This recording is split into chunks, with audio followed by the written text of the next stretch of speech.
الفسيخ او البوري. كل سنة وانتم طيبين، رمضان داخل علينا وبعد رمضان العيد، وبنحب كده نتغدى في العيد شوية فسيخ كده ايه حلوين من ايدك يا ست الكل. السلام عليكم محترمين اليوتيوب، لايك وشير وسبسكرايب لمنوعة لورندا. اتمنى تشتركوا في القناة وتفعلوا زر الجرس عشان كل ما انزل فيديو يوصل لكم اشعار بيه، واتمنى تشاركوا الفيديو بين اصدقائكم عشان تعم الفايدة للجميع. واتكلمنا كتير ويلا بينا على الفيديو السهل البسيط.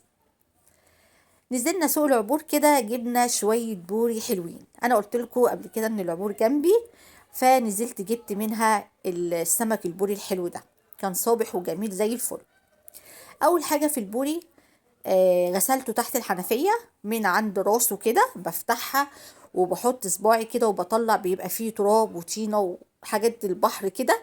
فغسلته كويس من راسه، وبعد كده جبته بقى بحشي الراس بتاعته مناديل. اكبسي الراس كده مناديل عشان المناديل دي تشرب كل المية اللي دخلت جوه الراس. هنحشيهم كويس جدا وهنسيبه طبعا يتصفى. لازم يتصفى كويس جدا عشان ما يعفنش معاكي، وكمان ما يبقاش ريحته مش كويسه. لو عملتي البوري وهو لسه منجع وفيه ميه هيبقى ريحته مش كويس.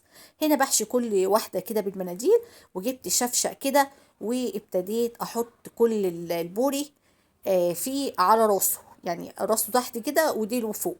وهسيبه بقى، هسيبه قد ايه؟ هسيبه في الشتاء. يعني ممكن، يعني عملته مثلا الصبح سيبيه بالليل مثلا، او لو عملتيه بالليل سيبيه مثلا ايه للصبح، مش هيجراله حاجه. او يعني حتى 3 4 ساعات 5 ساعات مش هيجراله حاجه.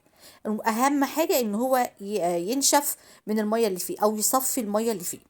هنا بقى عملت كله الكميه بالشكل دوت وسبته. بصراحه حوالي 8 ساعات ولا 8 ساعات كده سبته، لغايه ما نشف خالص والميه نزلت منه وبقى معانا بالشكل اللي انتوا هتشوفوه دلوقتي اهو. بصوا تلاقوه نشف خالص، شايفين نشف ازاي؟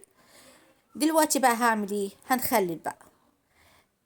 همسك كده، جيب طبق وهنحط فيه الملح.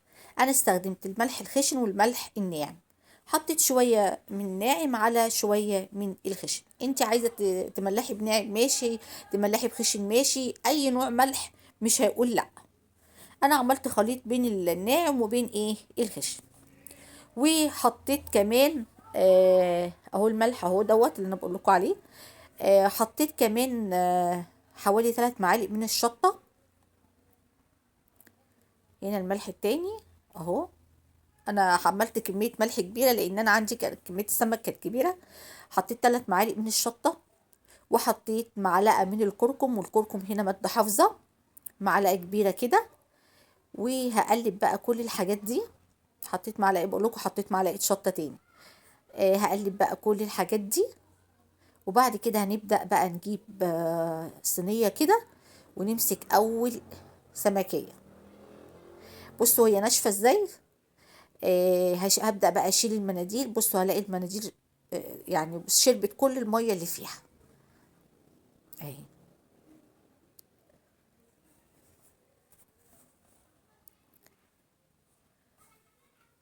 أبدأ بقى أنشفها، لو فيها أي مية ولا حاجة أنشفها. بصوا من جوه زي الفل، زي الفل. هبدأ بقى أنشفها كده، ومن جوه كمان أتأكد إن مفيش فيها أي مية خالص اهي.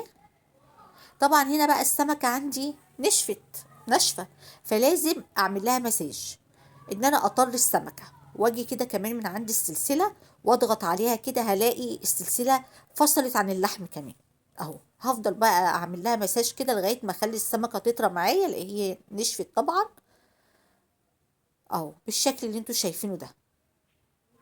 دي مهم جدا ان انت تعملي كده.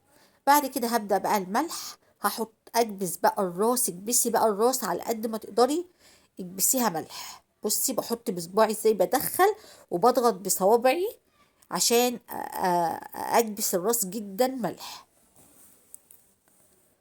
احشيها قوي، احشي الراس قوي اهو بالشكل دوت. وحتى بقها برضو بفتحه واحط فيه، احشيها كويس جدا اهو بالشكل ده. كده خلاص. هبدأ بقى مرحلة بقى التغليف، ان احنا هنغلفها بقى. هاخد بقى السمكة كده واحطها كده من راسها. ده اكياس تلاجة بيضة نضيفة يعني زي الفل، اكياس كبيرة. حطيت اول سمكة كده، واحط بقى شوية ملح كده جوه الكيس عشان طبعا بقية الجسم يبقى يتملح يعني. وهبدأ بقى الف السمكية، واخرج منها اي هوا. اهم حاجة ان انت تخرجي منها الهوا. هلفها كده بالشكل اللي انتوا شايفينه ده،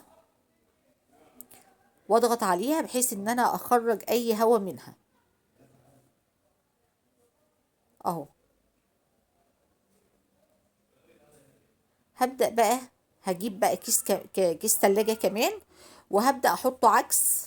هدخل بقى من عند الديل، هدخل السمكة من عند الديل، وهبدأ برضو اخرج الهواء، وهلف السمكة كويس. وانا بضغط كده بخرج الهواء، بضغط عليها عشان اخرج الهواء خالص اهو. يبقى انا كده حطيتها في كيسين تلاجة عادي، كيس تلاجة عادية. خلاص. هنا بقى جبت الكيس بقى كده عادي كبير ابيض، وحطيت فيه السمكة تاني. هي المرحلة دي اللي احنا بنغلفها كويس جدا بالاكياس. هنا بقى ده الكيس التالت. لفيت بقى السمكة كده كويس، وانا بلفها برضو بضغط عليها. وده كان كيس كبير، وببدأ بقى ألفها كويس، وانا بضغط بلف وانا بضغط عشان اخرج اي هوا. هنا بقى عملتهم كلهم بالشكل اللي انتوا شايفينه ده، كل سمكة لوحدها. هبدأ بقى اجيب كيس كبير ابيض برضو، وابدا احطهم في قلب الكيس او في قلب الشنطه الكبيره دي. ازاي؟ بحط واحده عكس واحده، يعني الراس مثلا هنا احط، المره التانية احط الديل ناحيه الراس، وهكذا واحده عكس واحده بالشكل ده. وهرص كل السمك بتاعي في كيس واحد. مره احط ديل، ومره احط راس، هكذا عكس. خلاص حطيت كميه السمك بتاعتي اهي كلها. هبدا بقى اقفل الكيس بتاعي. كل ده انا بغلف في اكياس بيضه، كل دي اكياس بيضه. ما استخدمتش اكياس سودا دلوقتي خالص، انا كل دوت كان ابيض اهو. هبدأ بقى اقفل الكيس واربطه كويس، واخرج الهواء جامد جدا اهو بقى بالشكل ده معايا. خلاص كده. لا طبعا هجيب بقى كيس اسود، انا مش عايزه ادوق ليه خالص. فانا هجيب بقى كيس اسود وهربطه برضو بيهم كده. وبعد كده اخر حاجه هجيب بقى كيس ابيض، وهلفه كمان لفه بيه، وهربطه بالشكل ده. هيقعد معايا قد ايه؟ طبعا في الشتاء انا بقعده 15 يوم، لكن في الصيف بقعده 10 ايام. بعد 15 يوم بيتفتح عليه، وهنشوفه ان شاء الله لما نيجي نفتح عليه هنشوفه مع بعض. وده كان فيديو النهارده حبايبي، ما تنسوش اللايك والشير والاشتراك في القناه وتفعيل الجرس عشان يوصل لكم مني كل جديد. والسلام عليكم ورحمه الله وبركاته.